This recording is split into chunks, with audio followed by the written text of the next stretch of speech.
Hello, my name is Karen Foley, Head of Service Operations for Acquired Brain Injury Ireland. Our organisation provides specialised neurorehabilitation in the community to individuals after an acquired brain injury. We aim to support people impacted by brain injury to rebuild their lives by providing a range of individualised neurorehabilitation services for adults from 18 to 65 years. This presentation will take you through our experience of delivering rehabilitation during the pandemic. In March 2020, the mode of service delivery had to change practically overnight when the country went into complete lockdown. This was a time of great uncertainty, stress and worry for all, for service users, for staff and for the families that we support. Everyone had to learn a new normal, a new way of working and a new language while continuing to provide services. ABI Ireland provides a range of services, including neurorehabilitation residential services, community and day services, case management, carer support, vocational rehabilitation, and clinical supports and assessments. These essential services continued despite the pandemic, but had to adapt to ensure safe service provision. This adaptation meant that rehabilitation was provided largely using technology to enable remote engagement in a safe manner.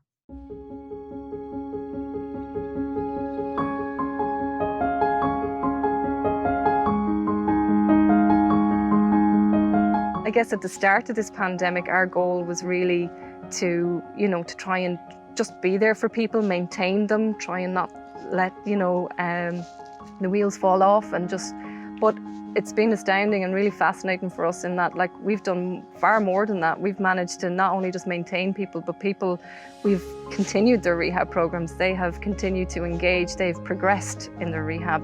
And on the back of that, we've discharged people. So to the point, that's our aim. We don't want people to need us anymore. They feel they have the skills and they have the confidence and they're now empowered to get on with their lives and they understand what they want to do and need to do.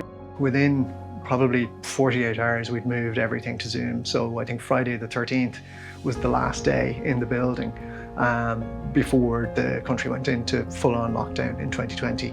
So by I think Monday, we had been set up on Zoom. So we were starting to do the team meetings on Zoom and we talk about referrals as a team. That was on Zoom, the quarterly reviews, all on Zoom as well.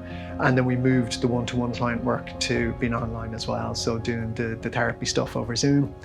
Talk to Marion probably 2-3 times a week and she'd be ringing me, I'd be ringing her and me keyboard got Aiden, talk to him every day.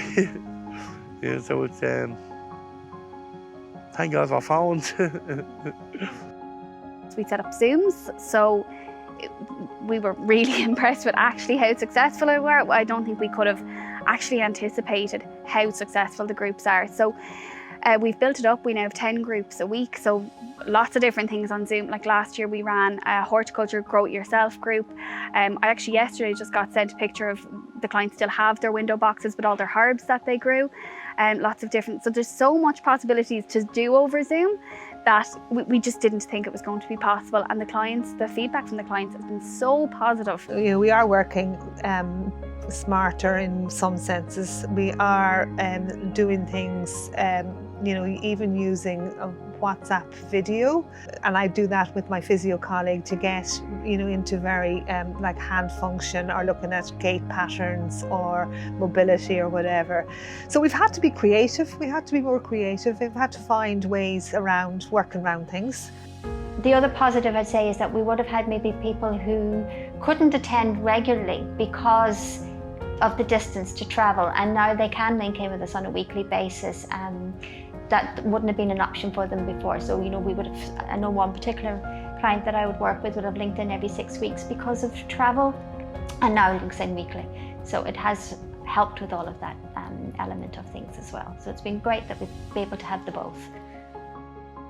Jimmy would have been, maybe use his phone once a day to text me to say I'm home. That would have been the height of it.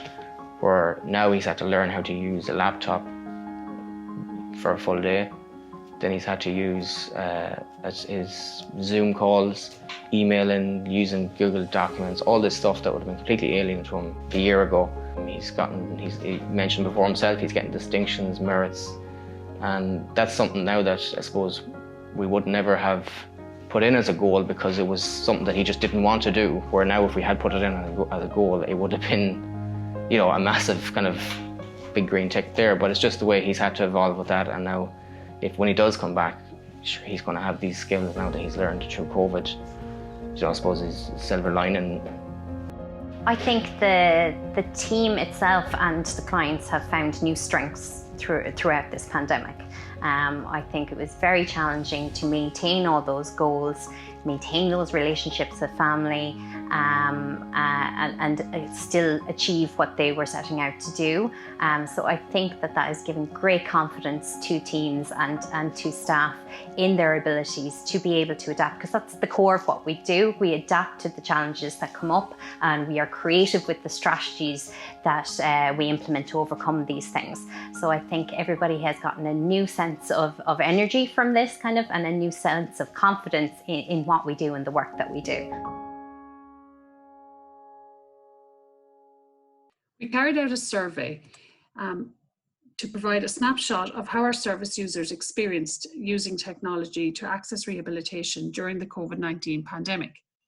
The survey was administered across January and February of 2021, which was during our third full national lockdown.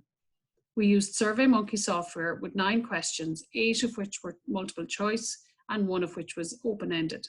134 ABI Ireland service users responded to our questionnaire. The survey results demonstrated that by far, smartphones were the most popular device used to access rehabilitation, with 70% of our service users using smartphones. 49% used a tablet and 47% a laptop. When asked about the advantages of using technology to access rehabilitation, 64% spoke of not having to travel, while 58% felt being able to stay at home significantly aided their rehabilitation. 28% felt they were able to concentrate much better on their rehabilitation goals by using technology. When asked about the disadvantages, 61% spoke of not being able to meet others, 28% felt isolated, and 23% spoke of connection problems.